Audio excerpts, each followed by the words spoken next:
Hello, and welcome to the Empowerography Podcast. This is a platform created for women's voices to be heard and a place to share their stories, journeys, and successes with the world for the purpose of helping other women who might be on similar journeys. We are empowering women one episode at a time. I'm your host, Brad Walsh, so kick back, grab one of your favorite beverages, and enjoy the stories.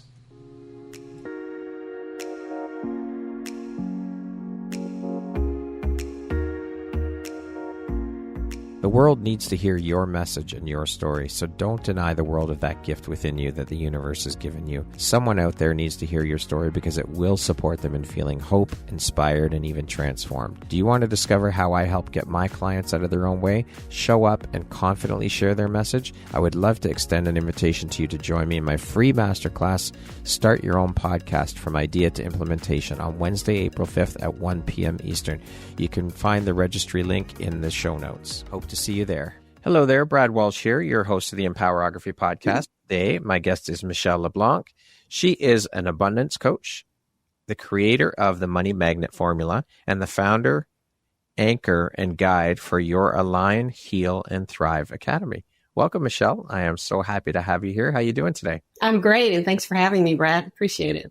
It is my honor and my pleasure. Thank you for taking the time and making the time to be here with me today. So with that being said, let us jump right in. Michelle, I'm curious, how long have you been working as an abundance coach? About a year and a half. I started my business about 2 years ago, and I transitioned to being an abundance coach about 6 months after I started the business. And so what drives, motivates, and inspires you to keep going and excelling at all that you do? Well, first of all, I'm a Taurus, so I'm stubborn. But really, I think I just channeled that tendency to be stubborn as tenacity. But mostly, I just love what I do. I love seeing the look on somebody's face when they get that aha moment or that download, and they figure out that they can just get out of their own way and clear what's been getting in the way, and they can create what they've been struggling so hard to create. What were you doing for a living before making the leap into entrepreneurship, and what facilitated your journey into the world of becoming an entrepreneur? Well, I was actually in the medical field, a clinical pharmacist, a clinical hospital pharmacist for over 30 years. Wow. But I realized early in my career that pharmacy really wasn't my passion. And that's why I've always, for the past 30 years, always had like a side business hobby or just immersing myself in different things that interest me. So I've just been learning a plethora of different modalities and things over time. But eventually I took the leap. I would love to speak about your journey into the world of coaching. I've heard a lot of people say that most, if not all, coaches have gone through and been through their own personal struggles. But of course, as human beings, we've all been through our shit. But what I found through the conversation with most of the people I speak with about coaching is that those who are now coaches, their personal struggles were the catalyst for them shifting into the world of becoming a coach. Can you share a little bit about your own journey and story before shifting into the world being a coach? Well, yeah, as I previously mentioned, I spent over 30 years in the medical field. And actually, it was just a career I actually loathed. But I struggled because it was either have financial stability and have the benefits for working for large hospital systems, or make the leap and do something that would fill my soul and was really my passion. So I struggled with that. And I had a lot of fears and my own blocks that I had to work through, and basically just being my own first client for all these years, just trying to figure it out. And now I can teach other people how to do it and not take 30 years to do it. So how did you get past that roadblock? Well, just studying different modalities and tools and workshops. And in 2021, I actually took the last healing modality I'm certified in. And between doing that and having to have clients during my practicum to get certified, and the fact that I learned about the Akashic Records, things just started clicking for me. And between working on my own stuff and having clients who were mirroring what I was working on, because you manifest what you need. So I was attracting the clients that I really needed to help so that I could see, oh, I can do that for me as well. It always works that way. So it's just a series of aha moments and downloads and realizations, really. The universe is a beautiful thing, and it gives you what you need when you need it. It's absolutely incredible. It really does. From little things to huge things. I was just saying this morning to a friend of mine, I had a podcast interview scheduled for 11 o'clock this morning. And last night, I just didn't feel like putting together the questions and all of these things, but I had a discovery call scheduled for 9 a.m. and then one for 10 a.m. and then the podcast. So I figured I'll get up about 8. I'll get the questions done and send out to my guest for 11. I'll have enough time because then I got my call at 9. So before I actually got up and got motivated this morning, I got an email saying my 9 o'clock was canceled. So I'm like, okay, thank you, universe. So I took my dog out, jumped in the shower, made my coffee, got downstairs, started to do a few things, started working on the questions. Then all of a sudden, another email comes in. My 10 o'clock was canceled. So the universe was just giving me exactly what I needed. And it's such a beautiful thing when that happens. It's like, thank you, universe. I appreciate that. Yeah. And that's just a great mantra to just say throughout your day. Thank you, universe. Yeah, or just absolutely. thank you. Just thank you. Yeah, gratitude. Absolutely. Yeah. How have these experiences helped shape the Michelle you are today, both personally and professionally, would you say? Well, just all the struggles I've been through and what I've figured out. But also, I think the fact that although I'm very logical and left-brained and function just fine in the medical field, I love science and math, but I'm also very right-brained. I'm intuitive and creative. And so I can bridge that gap between science and spirituality because I live in both worlds or have lived in both worlds for a long time. So I can flip-flop between being very analytical and logical or very intuitive and spiritual. Yeah. I love it. What would you say was the biggest or most valuable takeaway for you through those experiences? Never give up on your dreams and do what it takes to create the life you want. And it's never too late. I mean, I'm in my late 50s and I'm living my best life. I love the life I've created. Isn't it crazy when you think about all the people? I mean, you did it. I know I did it as well, who stay stuck in those jobs, miserable, but never do make the change. Mm-hmm. There's so many that just stay stuck in that because they can't see a way out. They're so stuck and binded by the golden handcuffs that they just can't see any other way.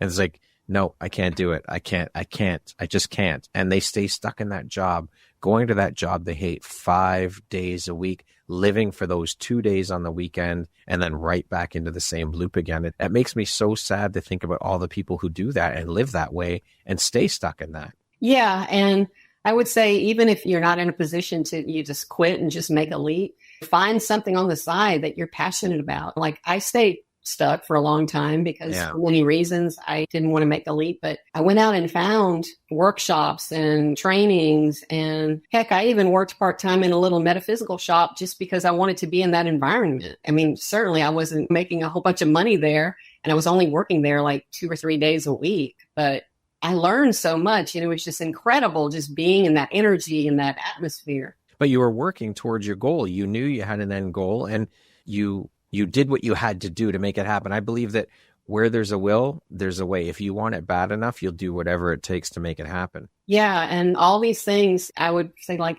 how is this all going to fit together? But I just knew one day all of these little things I've been doing my whole life will one day click and the puzzle will all come together. And it has.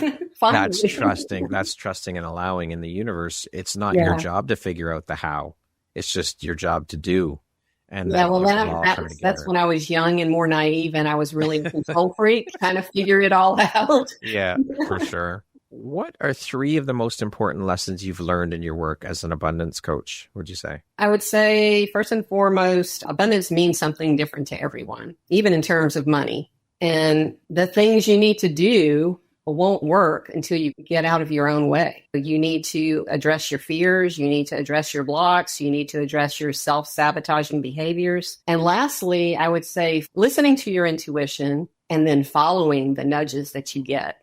Because how many times, and we've all experienced, you had this intuition or this nudge, or you just had this whatever and you didn't follow it. And then you're like, damn, I should have listened. But when you get into the habit of listening and following the little nudges, each one will lead to something else, and just trust that you're being led down the path you're supposed to be going. Well, that's the biggest piece, is the trust, right? Because we all have intuition within us. I think it gets conditioned out of us or tamped down so deep that we forget it's there. And then when we do get those nudges or feelings, everybody's had I've got a feeling I should do this, or I had a feeling I should have done that. That's your intuition.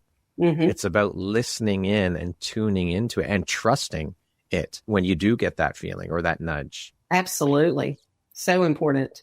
What lights you up or inspires you the most about the work you do as a coach? Seeing the transformation in other people, seeing them finally clearing what's been blocking them and getting out of their own way and creating the life they've wanted to create for so long. As you just said, abundance means different things to different people. How do you define abundance, and how has your personal definition evolved on your journey to becoming an abundance coach? Well, I used to think abundance just referred to money and financial freedom and security. And money's definitely a big part of abundance. But my personal definition has evolved to feeling plentiful and fulfilled in all aspects of my life. And it's not just about having more, it's about having immense appreciation for what you already have, that gratitude for everything. Gratitude is such an important piece of that puzzle. We should start every day with gratitude. Oh, yeah. So important. Now, manifestation is a central concept in your coaching.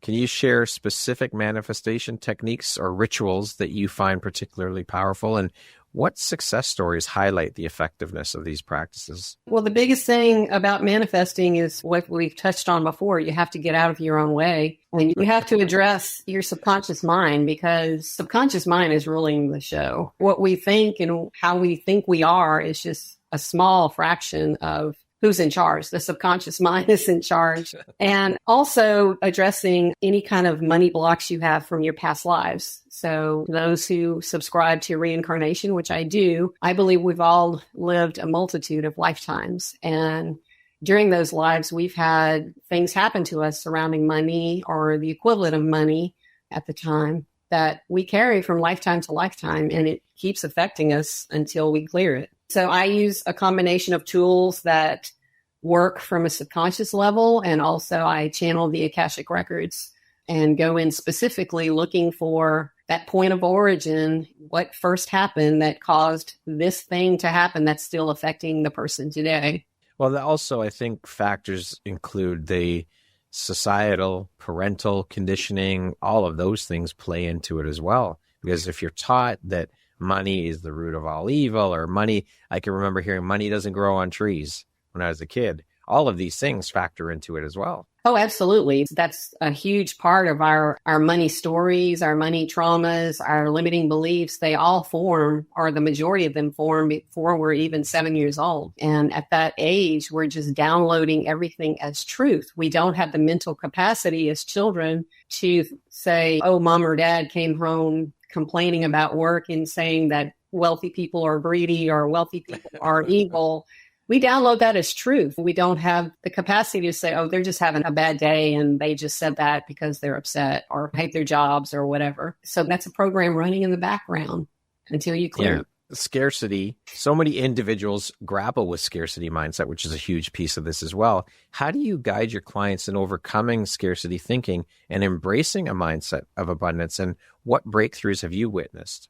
Well, again, the scarcity mindset is part of all of those money block and limiting beliefs we have that we've collected along the way. So if you were to visualize the conscious mind versus the subconscious mind, if you picture like an iceberg, and the very tip is what you see and everything is beneath the water.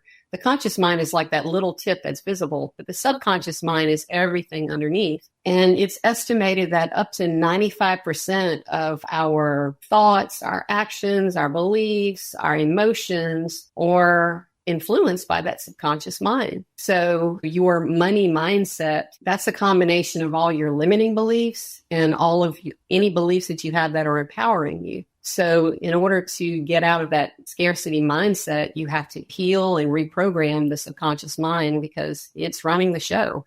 You can say affirmations all day long. I am wealthy, I am powerful, I am abundant. But if your subconscious beliefs are not in sync with that, nothing's going to happen because that conscious programming is running the show. It's like having an outdated program on your computer. It'll limit everything. Yeah, slow everything down. And I love that analogy. Thank you. Success is often tied into financial achievements. How do you redefine success beyond traditional metrics? And what role does personal fulfillment play in your coaching approach? Well, personal fulfillment is huge. And often clients don't know what they need. They just know they have a problem and they want to not be in the problem. They want it solved. So we start there, but it almost always ends up being something much deeper. And people don't realize that it's that deeper stuff that needs to be healed. And then what's great is what clients often experience when you heal one area of your life, it starts seeping into other areas, if you like. It's got a ripple effect. So I can be talking to a client about money mindset, and then their relationships start getting better and their health starts improving. It's all interconnected. And when you flip that, it works the exact opposite. When one area you're practicing, you're in this scarcity mindset and struggle, it seeps into all the other areas and affects them all. Absolutely. Mindset is so important. It plays a huge role, and shifting one's mindset is obviously foundational. So what strategies do you recommend for cultivating and sustaining a positive money mindset, and how can individuals reinforce those practices in their daily lives? Well, your mindset is basically that set point of where you are, and it's the set point of how you operate. I touched on it a little bit a few minutes ago. It's the set of beliefs that shapes how you see the world, how you sense the world, how you operate in the world, and how you see yourself in it. So whether it's money mindset or any other type of mindset, it's just that set point. And it's powered by the subconscious mind. So again, it influences how you think, how you feel, how you behave in any given situation. So with money mindset, again, you have to figure out what are the limiting beliefs you have, what are the money traumas, what are the money stories you've been telling yourself, and you have to clear those up. And all of those things I term loosely as money blocks, the limiting beliefs, the money traumas, the money stories. And those collectively pretty much keep you right at a money max set point. So you can say, I want to make more than whatever it is, but until you figure out what your blocks are and you develop a more positive mindset around money, you'll never get higher than that set point. It's going to keep you there. You might manifest a little bit, but how often do you hear, oh, I just manifested a few $100s, and then you get hit with an expense you weren't expecting, or about that same amount of money? Yeah. It's a ceiling. It'll keep you there until you clear what's keeping you there. Now, money blocks, again, hinder progress. So what techniques or exercises do you use to help clients identify and release deep-seated money blocks? And how have these breakthroughs impacted their financial trajectories? Well, for the subconscious stuff, I do a series of worksheets and journal prompts to get people to figure out what their actual subconscious blocks are. And then I use a combination of various techniques that work from the subconscious mind to reprogram the subconscious mind. Because again, anything you do from a conscious perspective is not going to be that effective. And then for the past life blocks, I channel the Akashic records and I find that point of origin, the first time that thing happened that's affecting them now. And then I go through a series of energy clearings and emotional release to just get it all cleared. And it's amazing. Once you start working on those layers, almost immediately, people start seeing little increments. And the more you clear, the bigger those little increments get. It's amazing. That's a lot of work for people. Yeah. But it is and it isn't. Right? It is and it isn't, because it's kind of like they all layer on top of each other. It's like stacking tables. Yeah. And then each one has like a layer. But if you start dismantling one leg and then another leg, it gets weaker. And then at some point, they all come toppling down and they start layering on top of each other, if that makes sense. Yeah, absolutely. Abundance has the potential for global impact. How do you envision the role of abundance practices in contributing to broader societal and global transformations? And what steps can individuals take to align their personal abundance with the greater good? Well, I think the more abundant and aligned people feel with their own financial stability and all that entails with the needs of family and children, education, health, and personal enjoyment, the more likely they'll be to also spend money on societal needs and global transformations. So it's like they say in an airplane with the emergency safety demo before the flight leaves, something were to happen, put your oxygen mask on first and then help your neighbor. So I think people need to feel like they're in a stable financial place and the people around them are stable, and then they're more likely and apt to start doing things significant outside of that. Yeah. So the more money you have, the more good you can do with it. Absolutely. The more freedom 100%. You have, time and money, the more good you can do with it. For sure. As mentioned off the top, Michelle, you are the creator of the Money Magnet formula. Could you please share with us what the formula is all about? What is it, the inspiration for creating it, and how you've implemented it into your daily routines? Well, we've touched on it a little bit already. The formula is just identifying all of those subconscious money blocks and those past life money blocks and clearing them out. And the inspiration for it was basically both myself spending many years trying to figure out why law of attraction wouldn't work for money. I could make it work for almost anything else, but I couldn't make it work for money. So that was one struggle I had for multiple years. Then coupled with the fact that just a series of synchronicities, I did the energy healing modality. Then I started seeing clients, and the clients were having certain things and I was using certain tools on them. And at the same time, I was starting a business and working on my own fears about starting a business and my fears about putting myself out there. It was just a lot of little things that just kind of all clicked one day. And I was like, oh, okay. So I outlined the thing and I started testing it on myself and clients, and it just sort of eventually just kind of built itself in my head. I love it. Oh, you asked about my personal routine. I do a lot of meditation. Almost daily I do meditation. I do various different types. And then it just depends what else I need. Sometimes I do a lot of emotional freedom techniques. Sometimes I do that. Sometimes it's as simple as just asking the universe a question. And what I really like to do a lot of the times is the subconscious mind loves a job. It loves to go out and find the solution or the answer. So instead of using positive affirmations, I like to reframe them into a question. Instead of saying, I have all the money I need and I am a money magnet, I'll say, why do I have all the money I need? And why am I a money magnet?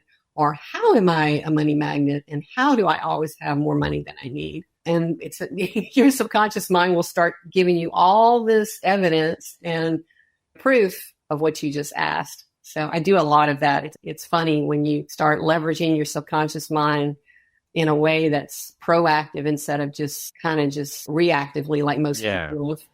Yeah. But then again, too, that also ties into the tuning in to listen to those answers when they're given to you. Yeah, and your intuition is closely associated with your subconscious, I think. Yeah, for sure. I would love for you to share with us all the things with relation to your Align, Heal, and Thrive Academy. Tell us about it. When did you found it? What was the inspiration behind founding and starting that? Well, I actually created it not too long ago. It was a result of tweaking Money Magnet formula after various iterations of students coming through, because I'm sure like most coaches, you create something and you're like, there's a hole and there's a hole. I need to address that. And so I tweaked it. And then it was an 8-week program. And I had been finding that some of my students needed more support after the fact, after they're going through, or they had reached a point and they wanted to level up. So I created the Academy as it's a membership community that they can continue to get support and community from me and others going forward. So it was kind of just a result of Money Magnet formula and wanting to expand it. Okay, so this Academy is for those who've already been through your Money Magnet program. Not necessarily. There are other things in it as well, but the Academy is part of Money Magnet formula. Okay, so people don't need any kind of baseline then to join the Academy? No, it's kind of, I merged them to the two. The program, the Money Magnet formula gets the Academy as part of it. And if you join the Academy, you get Money Magnet formula as a bonus. Oh, okay, perfect. Thank you for clarifying. So they go hand in hand. And it's also a way of, if somebody can't quite afford the investment for the program, they can pay a monthly membership and still get it at a much lower price. Awesome. Okay. Well, we'll put all the information and the links into the show notes of your episode once it's released so that people know. Yeah.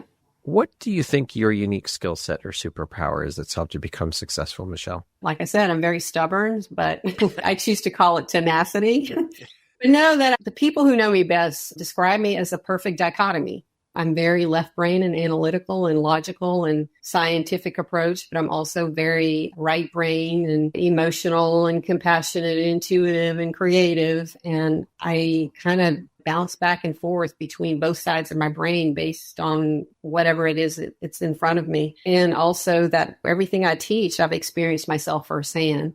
So I was my first client. I was my first case study. Speaking right from experience. Mhm. How do you define success? What does that word mean to you? I would describe it as either accomplishing the thing you set out to do or learning through that experience of not getting what you wanted and letting that be the stepping stone for the next step. What would you say is one of the most important things you've learned in your life? And what was your life like before learning it? And what was your life like after you learned it? I learned that I have the power to create my own reality, the life I want. I used to worry about what people thought of me. I believed I had to stay stuck where I was. I was too afraid to take a chance. But after years of just being so miserable and realizing there's got to be more and just following my intuition and believing some way, somehow this is going to all work out and having the trust that it will, I now know that I'm in complete control. And I am the only thing that's limiting me. So the only limits are belief that there are limits. Yeah, the limits are the ones we put on ourselves. I mean, we are totally capable of anything we want to accomplish. We are our own biggest hurdles, our own biggest roadblocks. And if we can learn to get out of our own fucking way, we can soar. Absolutely. Yeah. And then just follow your intuition and listen to the nudges and let inspiration guide you. Trust and allow again. Yeah. Trust and allow. It's a difficult lesson. Mm-hmm. What does the word empowerment mean to you, Michelle? It means having autonomy over my own life and circumstances.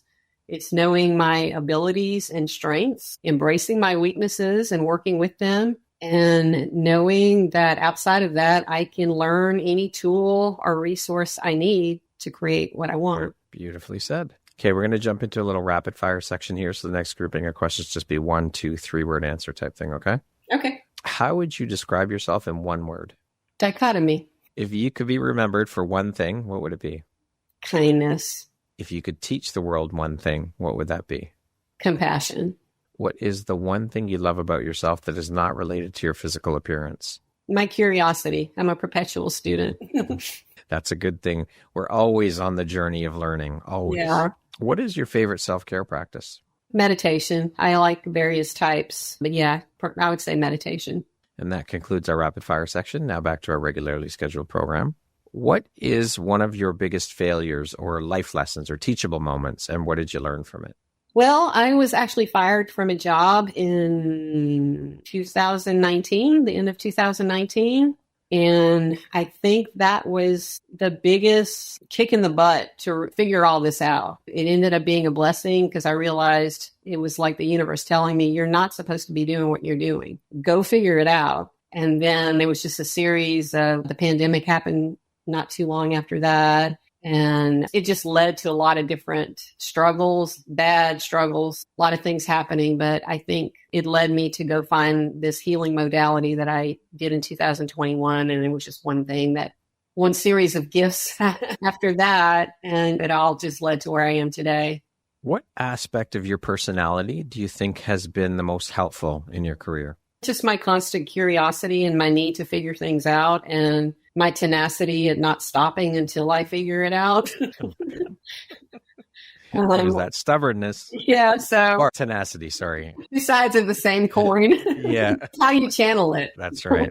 What is an unexpected blessing or occurrence in your life that you're grateful for? Well, I'm honestly grateful for every major challenge I've had in my life. I feel like everything that you deal with is a gift or a blessing and an opportunity to learn. But if I had to choose one thing, it would, like I said, being fired from that job in 2019. It set you free. It did. It really did. Set you on the path. It did.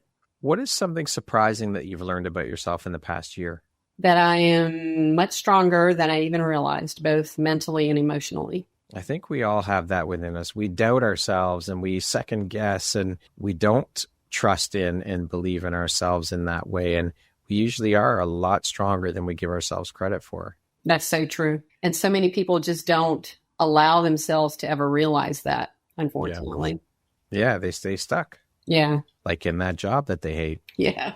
What is your why, Michelle? I just want to keep putting good out into the world and helping as many people as I can create the life they want. And personally, just to have the freedom and the resources to contribute time and money to the things I care about and believe in. That is a beautiful gift to give to others, to show them what they're capable of and to believe in themselves and support them in that journey. It's such an incredible gift. And I think it's part of why we're all here is to do that for one another. Yeah, absolutely. It's powerful. If you could step into my shoes, what question would you have asked yourself that I didn't ask you? Well, I often get asked if things like doing vision boards and money affirmations, if they really work, and if they do, why hasn't it worked for them? Okay. Answer the question. So again, well, the answer is yes and no. If you don't have any of those money blocks in play, they work perfectly. But most people have money blocks. Most people have limiting beliefs, money stories, money traumas, stuff from past lives. So until you clear all of that out, these vision boards, the money affirmations, all the things that Law of Attraction and the movie The Secret and the book The Secret teach, those things won't really work until you address the subconscious and the past life stuff.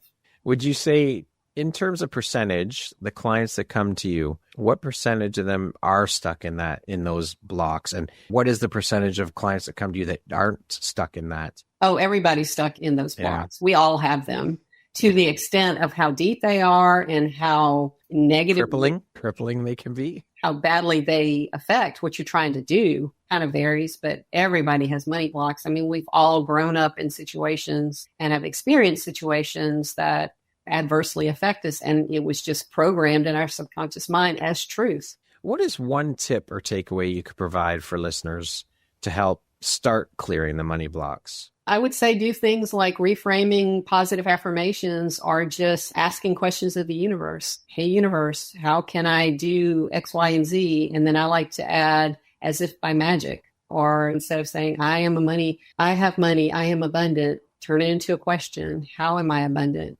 Why am I abundant? How do I have enough money? Why do I have enough money? That's the biggest little tip I can say. And then start noticing, because you will get answers, and listen to your intuition. Follow those inspirations, because the universe and our intuition and our subconscious mind is always communicating what's the next right step. But so many people just don't follow it. You have the opportunity to meet a person or do a speaking engagement or a podcast like I'm doing. If I was still stuck in my fear, I would have been like, oh no, I'm too scared to do that, and stay small. But put yourself out there. Do things that scare you. That's the biggest thing to rewire your brain, is do things that scare you. Your triggers, your fears, those are cues and clues to what you need to heal the most. Beautiful. Thank you for sharing that. If you had the opportunity to sit down and have a 1-hour conversation with one woman, any woman in the world, who would it be and why? Well, she's no longer with us, but it would be Ruth Bader Ginsburg.